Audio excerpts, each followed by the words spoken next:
Hello, hello. Hi. Hi. Hi. First, I'd like to say thank you for having us, everybody. It's been an amazing day, and we're sort of hoping that we don't sully your idealism in the next 10, 12 minutes here, that we have opportunity to say something. I spend most of my days thinking about photography, or talking or writing about photography. I do a few different things, but mostly it's all caught up in photography, my work life, my personal life. I believe in the power of the visual medium. On occasion, I find myself talking to students or to groups of people, usually not this large, but I'm making these sort of bold and bland proclamations like photography is a powerful tool and photography is a democratic medium. But the truth is, one of the cool things about photography for me is that it's important to everybody in some manner or another. It can inform us about the world. It can also inform the world about the ideas we have within us. It can illuminate injustice. It can document social concerns, political concerns, environmental concerns. Sometimes it's the only thing left of somebody that we've held dear to us. But unfortunately, today, the project we're going to share with you does really none of these things. Also, since its beginning, photography has been forced to defend itself as a valid art form. And I also hope that nothing that we say today seals its fate.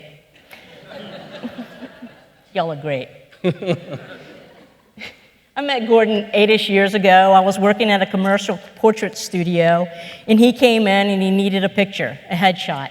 There I made realtors look like realtors and governors look like governors. I simply gave the people the picture that they needed. And knowing that Gordon was a photographer, fine and capable photographer here in town, I wondered why did he need me? So I just decided to treat him like any other client. I based my picture-making game plan on his appearance. And he came in, he was wearing a suede jacket, dated shirt, smelling of the 70s, and a fresh perm. This man needed needed the light of a star that still shines. Y'all are friendly. This is nice. This is actually a very high concept. At the time, I was teaching a class at VCU, and we were working on a portfolio project where myself and my students were all contributing to a series of portfolios. And by this practice, I collect my students' work, and I managed to trade my work with them. And for some reason, that semester, I got it in my head that I wanted to do an 8x10 glossy and autograph it like I was somebody important. And so I got myself a perm, and then I guess I made an appointment. I made an appointment with the commercial photo studio, and I went down to get my picture made. And then once I got the 8x10 glossies in hand, I signed them. It's like, for Andre, our time together was awesome. Or for Paige, thanks for the amoxicillin, it's working pretty good. I don't know why exactly I thought this was a good idea, but the upshot, or the beautiful part of that day, was Terry was the photographer working at the studio, and we've been friends ever since. Realizing that he loved the front side of the camera as much as loving its backside, Gordon soon... Thanks, guys. Gordon soon returned to the studio, sporting a beehive. He was lovely. Let me do it. He was lovely like the new flower of spring. I wrapped him in a modesty wrap, passed him a string of pearls, and set up the beauty light fitting for a high school senior girl portrait. This happened to be the only image of the series that I retouched. I smoothed the skin and whitened Missy's teeth. The chest hair and the sideburns, well, no.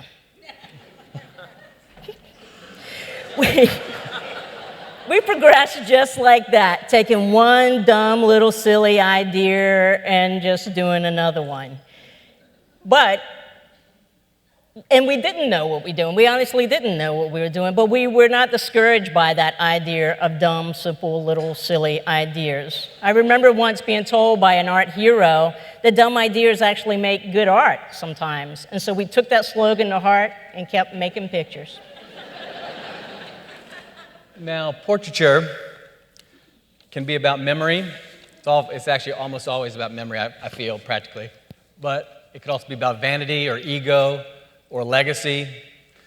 The ordinary baby photo that you make today as a parent or a grandparent will probably bring you to tears in 30 years when you bump up against it again. And school portraits can be the signposts of childhood. So Terry and I, kind of taking all of that into account, or all the sentimentality attached to studio portraits, decided we're going to expand this into a project. And so we needed a name for this collection of series, this collection of images, and so Mangini Studio was contrived, I guess you'd say. And there is no Mangini Studio per se, it's just a fiction or a misdirection so that we have some cover, since we had sort of the questionable judgment to do a project about a guy and how many hairstyles that he can put together. So, the hair. I need to speak to it, I guess. The hair was real in these shots. There are no wigs or weaves. It's not like one of those Photoshop deals. This is kind of a legitimate hair project.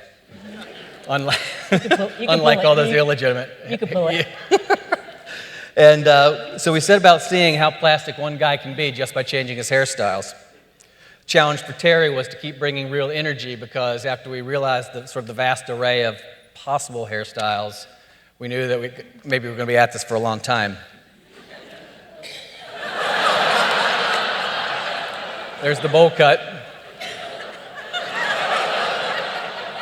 the skullet, mutton chops, dreadlocks, the Bieber, Oh, come on. and on, and on. Gordon And would do on. his thing, the hair, the clothing, and then I would do my thing, the lighting, the set. And our goal each time was to create a sincere and believable portrait of each persona that Gordon would bring to the studio. Did I say something wrong? No. Okay, good. Over the next 8 years and 50-plus portraits, it became interesting about how our attitudes and impressions towards people could shift based on their appearance. And when it feels Okay to laugh. It feels okay to laugh at these portraits because we feel like we know this person and that he is pretending to be somebody else. And we laughed a whole lot. There were times where we had to throw out like whole batches of pictures because I simply couldn't hold the camera steady. But what if we are to consider for a moment that we, for some reason, think certain hairstyles are funny or how certain people look other, then we also have to recognize that we are also guilty of making such judgments in life. So our silliness started to gain some thoughtfulness.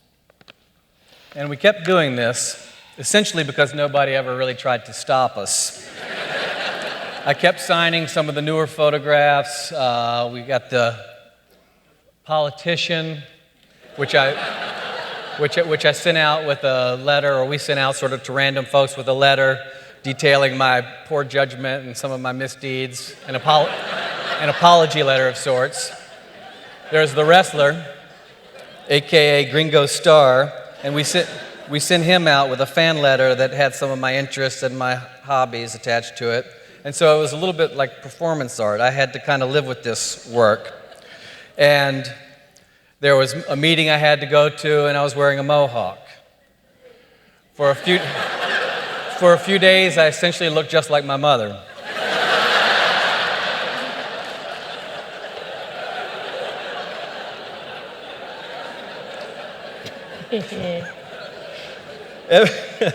Every day we roll around, we do our thing, but when you look a certain way, people sort of react to you accordingly. Either you're one of their tribe or you aren't. So you get all these sort of subtle hints of acceptance or rejection. Every once in a while that might manifest as interest or tension or indifference. People wonder what you've gotten yourself up to. Why do you look like this? So it can go both ways, though. The appearances also kind of work as a posturing. There's lots of times I felt completely sort of at odds with myself, rolling around and kind of considering how I must present. So I was a little too in my body or my persona at times. But the upshot is, curiously, I met my wife on a night I was out listening to music, and I had a comb over and a crucifix and 2 spray tans. And so I'm still sort of left having to wonder about that. There's a lot of questions there.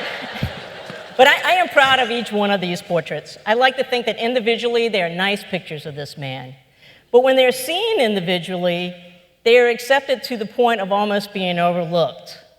They're just all really familiar. They become the portrait of your dad, your boss, the uncle, and there we go. There's the boss. uncle. There's your uncle.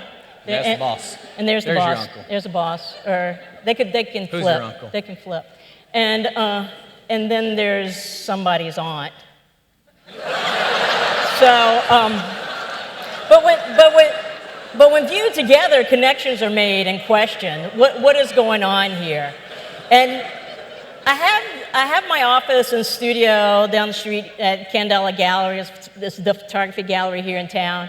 And I've had these hanging around up on the walls and, all over my office. And it's not the art connoisseurs that we're always hoping to attract, but it's the gallery's handyman, it's the delivery people, it's the policemen going on their rounds who come in and most engage with this work. And I feel like I'm going too fast.